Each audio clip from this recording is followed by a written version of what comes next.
자, 레슨 2 이어서 해봅시다. 이어서 합시다. 자, 시간이 가고 있어요.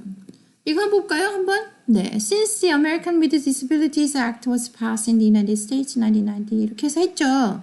그럼 이제 너는 어떻게 생각해? 라고 하는데 그래. 우선 질문이 미국이 그렇다고 해. 너는 어떻게 생각해? 라는 질문은 나오지 않고요. 이제 한국의 상황으로 해서 이제 질문이 나올 가능성이 높죠. 아직 질문을 안 만들었어요. 질문을 만들어 놓고 수업을 진행하는 거는 거의 불가능해요. 왜냐면 분명히 내가 무슨 문제 냈는데 안 알려주면서 수업을 진행하는 게 어렵더라고요. 해봤는데 잘 안 되더라고요. 자, 그래서 아직 질문은 내지 않았어요. 근데 이제 여러분들이랑 소통을 하면서 여러분들이랑 대화를 하면서 수업을 진행하면서 이런 질문은 내지 말아야겠다라는 생각은 하게 되죠. 예를 들면 지금 우리 눈앞에 보이는 이런 질문이에요. 이렇게 복잡한 질문은 내지 않아요. 우선 첫 번째, 칸을 너무 많이 차지해요. 빈칸을 너무 많이 차지해요. 그 공간을 많이 차지하기 때문에 이런 질문들은 별로 효율성이 없어요. 왜냐면 A4 용지 하나에다가 해야 되는데 A4 용지 하나에다가 이렇게 긴 질문을 배점이 이렇게 높은 걸로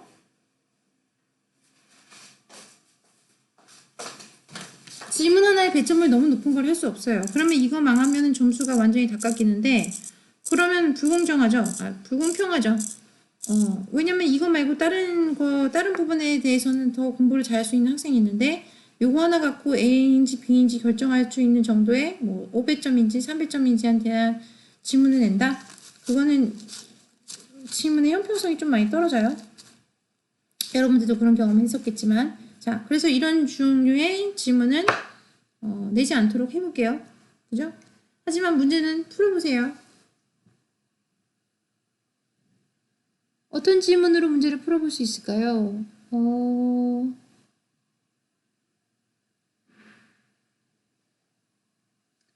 어떤 질문으로 풀어볼 수 있을까요?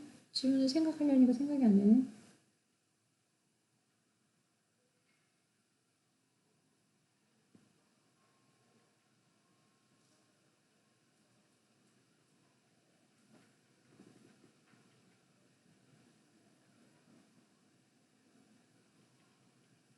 Think about the difficulties that the person with a physical disability has doing everyday task라고 했어요.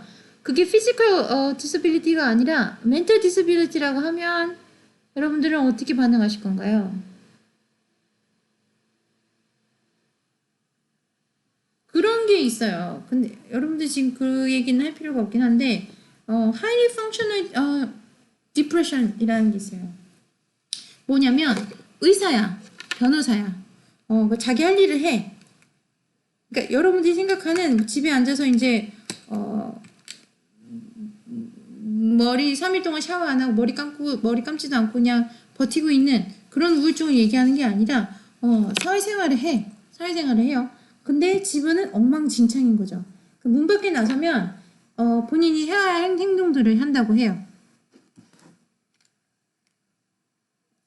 그러니까 자기가 해야 되는 펑셔널, 하이리 펑셔널 자기가 해야 될 타스크는 잘 해요. 근데 이제 집에 와서 누군가 책임을 지지 않는 자기 자신을 책임져야 되는 행동들에 대해서 그 펑션 진행하는 것을 어려워해요.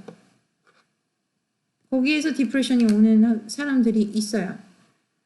그게 뭐 지금 중요한 얘기인가 싶지만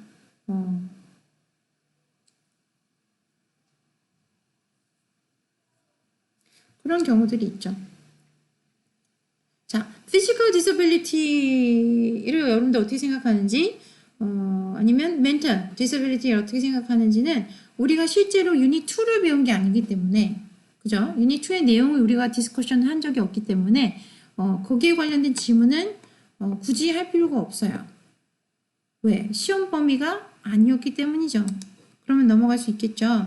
그러니까 여러분들이 지금 해야 되는 거는 요거 언제까지? 25일 저녁 6시까지 무한정으로 해놨으니까 풀고 싶은 만큼 풀면 되지만 다만 6시 이후에 땡 했을 때는 그 점수의 최고 점수만 내가 할당을 해서 가져가는 거죠.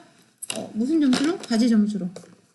그렇게 생각을 하고 예상을 하고 있어야지 과제 점수를 엉망진창으로 받지 않겠죠? 그렇게 생각하면 될 것 같아요. 자, 19분 좀 지났군요. 그러면 유닛 2의 그래머 파트는 끝났습니다. 유닛 1을 한번 짚고 넘어갈까요? 자, Exploring Genius라고 했습니다. 이게 지금 비대면 수업이니까 여러분들의 질문 내가 직접 받을 일이 없어서 그렇긴 한데 대면 수업에서 이런 시험을 본다고 했을 때 학생들이 보통 많이 하는 질문들은 단어 시험도 같이 보는 건가요? 라고 물어볼 때가 있어요. 그러니까 스펠링 테스트를 하는 건가 궁금할 수 있죠. 예를 들면 여기 나오는 단어 있잖아요. 프로듀지. 이거 제가 알고 있어야 되나요? 라고 하는데 무슨 뜻인지 알고 있으면 좋지만 이거 스펠링 적어봐라 라고 하진 않아요. 그러면 교수님 여기 다음 페이지 보면 버케블러리 나오는 거 보면 교수님 여기 이렇게 나오는데 책에서는 되었어.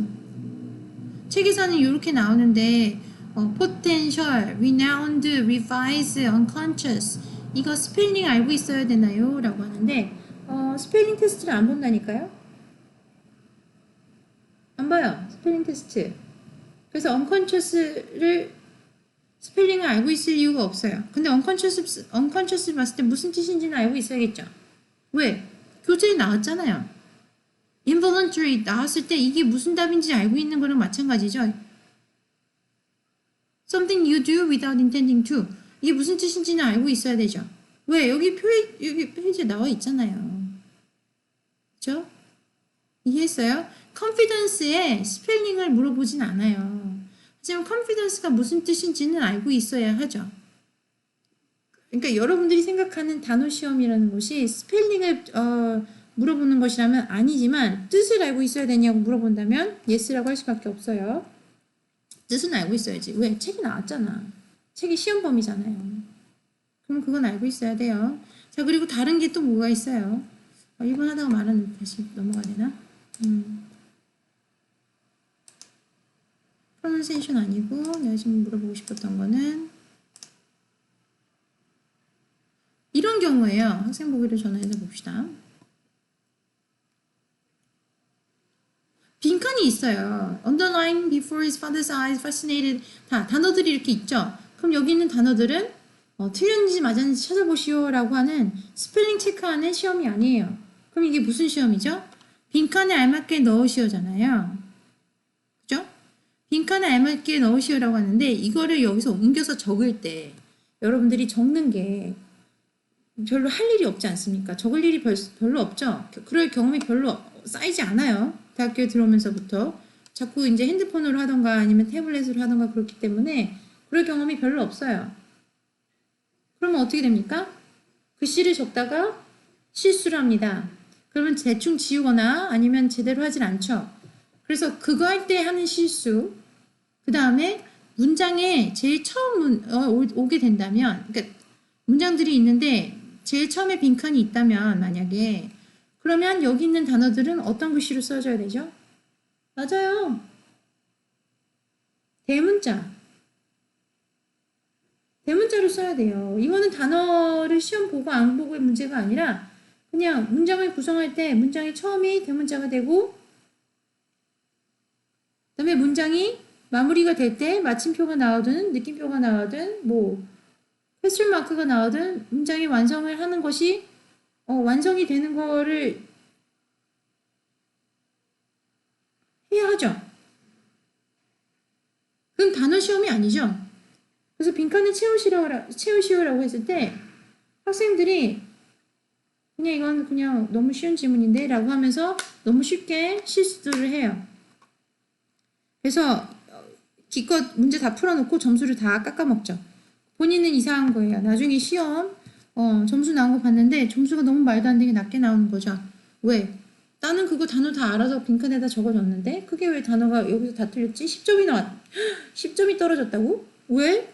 하는 거 보면 대문자로 안 썼고 그 다음에 동사 변화되는 거 동사 원형이 여기 있었다면 여기 문장에서 동사를 변형하는 상황이라면 예를 들면 이런 거죠. 뭐 과거형이 나왔어요. 그럼 과거형으로 바꿨어야 되는데 과거형으로 안 바꾸고 3인칭 단수인데 안 바꾸고 단수 복수 달려졌는데 명사 단수 복구 형태로 단수랑 복수 형태로 안 바꾸고 그렇게 한 거죠. 그러면 그런 사단이 벌어지죠. 그죠? 이해돼요? 왜 내 시험 점수가 안 나오는지 이제 이해가 됩니까? 그래서 이 단어 스펠링을 공부하는 게 목적이 아니라 지문을 봤을 때, 빈칸을 봤을 때 채워넣는 방법에 대해서 좀 고민을 해보세요. 자기가 다 기억을 할 수 없다면 적어야죠. 빈칸에 단어 적을 때 고려해야 되는 부분들을 체크리스트를 적어야 되죠. 대문자, 문장 처음 대문자, 문장 완성했는가, 마침표, 느낌표, 퀘스천 마크, 그 다음에 동사, 시제 맞췄는가, 그 다음에 명사, 단수, 복수 맞췄는가, 3인칭 단수인가, 이런 거 다 이렇게 옆에다 체크리스트 해놓고, 그 다음에 단어를 옮겨서 적었을 때 그게 맞는가를 확인을 해야죠. 체크리스트 적는 게 뭐죠? 반칙하는 게 아니에요. 체크리스트에 적는 건 반칙이 아니죠. 그걸 반칙이라고 생각하면 안 되죠. 그거는 정당하게 여러분들이 시험을 잘 진행하는 거예요. 이거는 잘못된 게 아니에요. 잘못된 건 뭐죠? 불확실한 정보를 그냥 그러려니 하고 그냥 해버리는 거예요. 나도 모르겠다 에라이 하면서 이제 질문을 푸는 게 잘못된 거죠. 왜 그렇게 합니까? 몇 번을 얘기하잖아요. 자기의 기억력에 자꾸 기대지 말고 본인의 기억력에 자꾸 기대지 말고 실제로 할 수 있는 걸 하세요 라고 몇 번을 얘기를 하잖아요. 네, 그렇게 했으면 좋겠습니다. 다음 장 볼까요?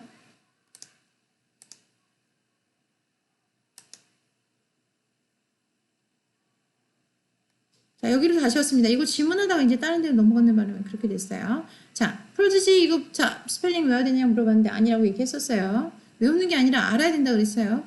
It's a young person with exceptional abilities. 영재라는 얘기죠. genius랑 다른 뜻이에요. Do you know about anyone who could be considered a prodigy? What does this person do that's different or special? 자, 똑같은 질문은 나오지 않아요. 그래서 공부를 하는 방법에 대해서 내가 얘기했을 때 같은 질문이 나올 리가 없잖아요. 그죠? 확실하게 내가 이 질문이 나온다 하기 전까지는 교과서랑 똑같은 질문이 나올 경우는 거의 없다고 보면 돼요. 자, 이 단어를 선택해서 질문을 이것과 비슷하게 만든다면 어떻게 질문할 수 있을까요?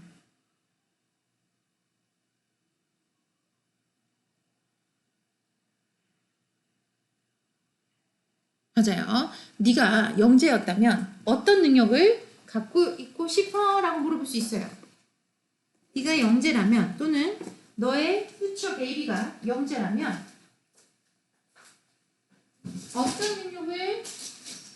어떤 영재였으면 좋겠어? 라고 물어볼 수 있죠.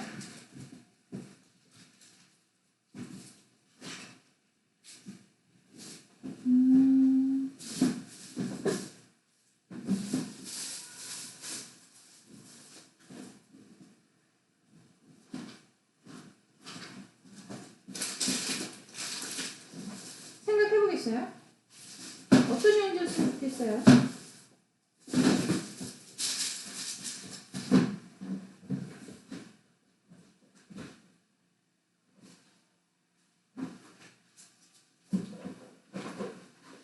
뭔가 다그락거리는 소리가 나는데 신경 쓰지 마시고 합니다. 괜찮습니다. 자, 어떤 영재였으면 좋겠습니까? 수학 영재? 미술 영재?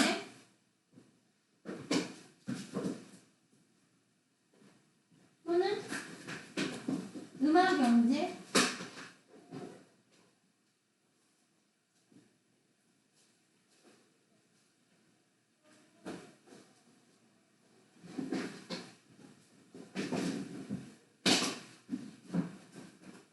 지금 질문이 잘못됐다는 거 이해가 돼요?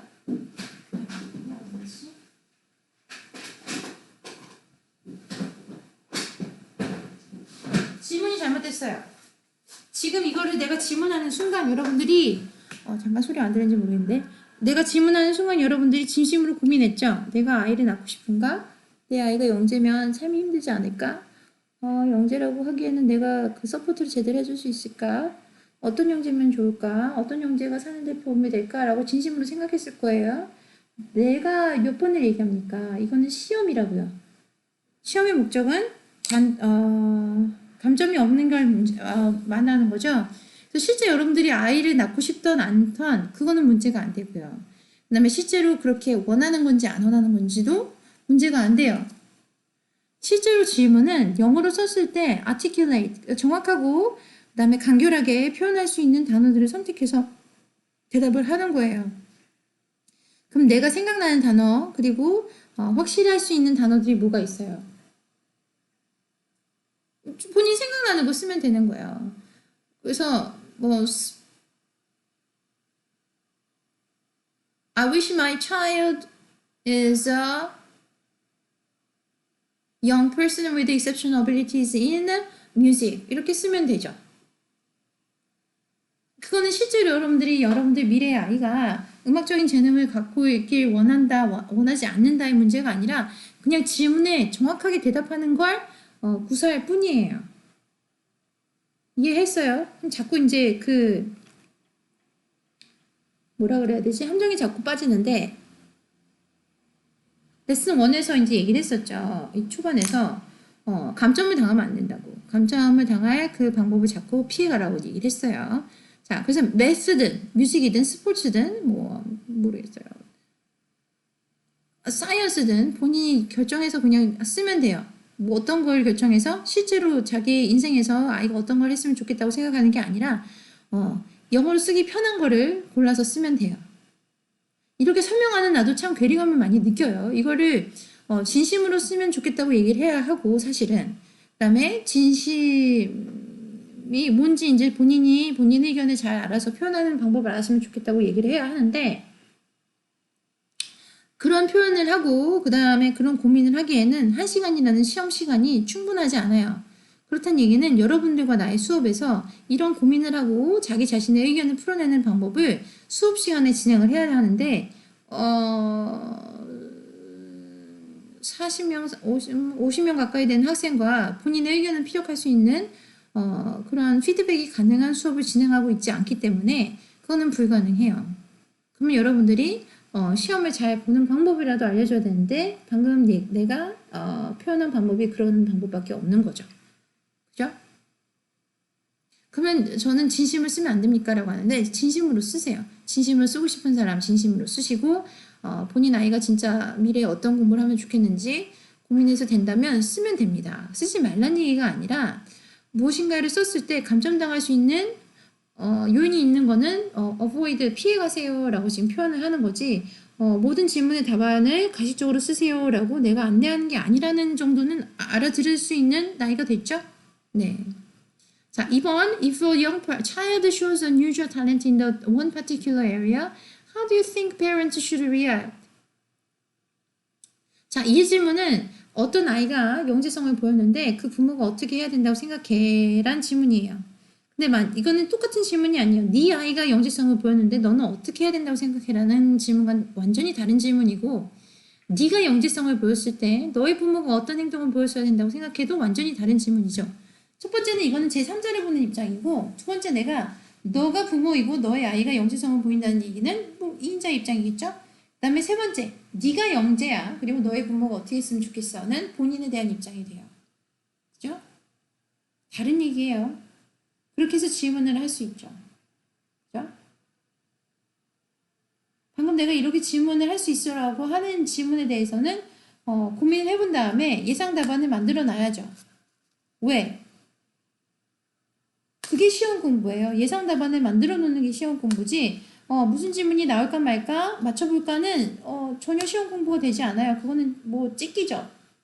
찍어볼까라는 거잖아. 그죠? 찍는 거는 공부가 아니에요. 지금 이런 질문이 나오면 어때? 라고 이렇게까지 구체적으로 얘기를 했으면 실제 시험 문제가 나왔을 때 이거를 생각하고 고민을 쓰기에는 시간이 부족해요. 그리고 정보도 부족하죠. 왜?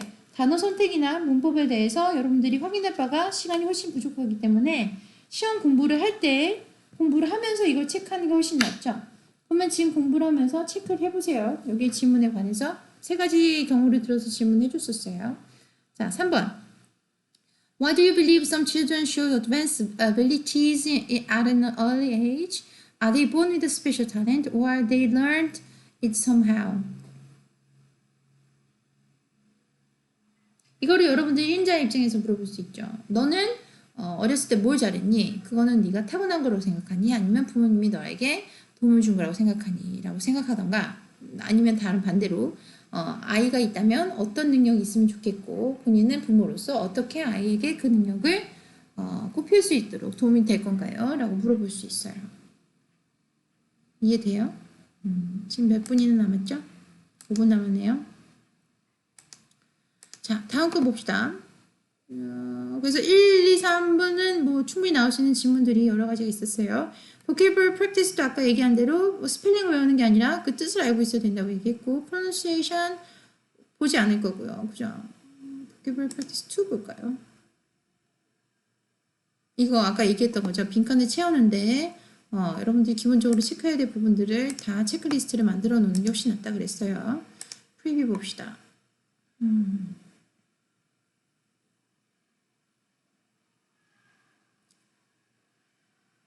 자, 제이가 누구인지 기억을 하고 있어야 되나요? 라고 하는데 기억을 하는 게 쉬운 문제를 푸는데 도움이 되겠죠? 근데 반대로 What's the name of the character in the reading one? 그러면 제이라고 이제 이름을 적어서 외워라 라고 외워서 말해봐라 라는 질문 같은 건 하지 않아요. 다시 설명할게요. 제이가 누군지 알면 좋죠. 그죠? 리딩 1에 나오는 첼로를 잘하는 그 아이. 줄리아드에 갔다는 그 아이예요. 하지만 반대로 줄리아드에 갔다는 그 아이의 이름은 뭔가요? full name을 쓰세요. J. 그 다음에 걔 성이 뭐더라? 라는 질문은 하지 않는다고요. 그거는 이 시험 문제의 목적과 너무 거리가 멀어요. 그죠? 우리는 암기 테스트를 보는 게 아니에요. 그럴 거라면 그냥 단어 테스트 보는 게 훨씬 더 효율성이 있죠. 그죠? 그러니까 걱정하지 말아요. 하지만 J가 누군지는 알면 좋겠죠. 그죠? 그리고 제이가 200년 만에 뭐 나올 수 있는 천재라고 했던 그 사람, 교수님 이름은 뭔가요? 라는 질문도 하지 않아요. 하지만 그런 내용이 있다는 건 기억해야겠죠. 그죠? 이해하십니까? 네. 메인 아이디어 넘어갑시다.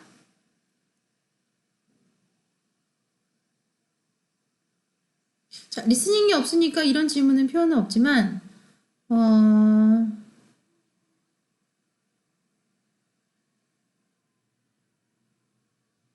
책을 봤다는 걸 베이스로 하고 여러분들이 교재를 봤다는 걸 베이스로 하고 이런 질문들은 할 수 있어요. 이게 없는 상태에서 이 5분의 리스닝이 없는 상태에서 1, 2, 3, 4를 여러분들에게 물어볼 수 있어요. 그죠? 다음에 디테일로 갑시다. 이건 마찬가지예요. 5분의 리스닝을 하지 않고 여기에 관해서 기억나는 게 있냐라고 물어볼 수 있죠. 그죠? 방금 했던 게 몇 페이지지? 17페이지, 8페이지. 리스닝.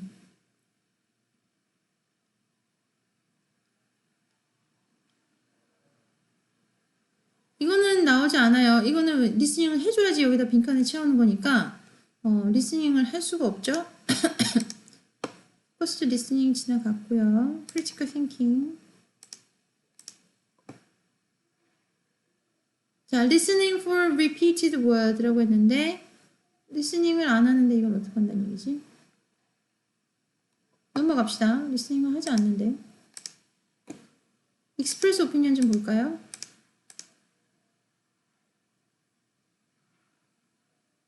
자, 1번. What do you think of Jay? Where do you think his talent comes from? 이라고 물어봤어요. 그러면 질문이 몇 개예요? 2개죠? 그럼 답이 몇 개를 해야 돼요? 2개를 해야 돼요. 아까 말한 대로 시험 점수를 매기는 사람이 쉽게 만들어줘야 되지 이걸 그냥 내 맘대로 할 거야. 교수님 알아서 점수 매겨보세요. 라고 그렇게 하면 안 돼요. 그러면 본인이 힘들어져요. 자, 1번. What do you think of Jay? 이게 정답이 있어요? 없어요? 없어요. 너의 의견을 얘기하는 거지. 특별히 어디 몇 년도에 누가 몇 년도에 태어났고 지금 이 사람 몇 살이다라고 물어보는 정확성을 물어보는 게 아니라 아이고 해제 25분 지났습니다. 레슨 3에서 마무리합시다.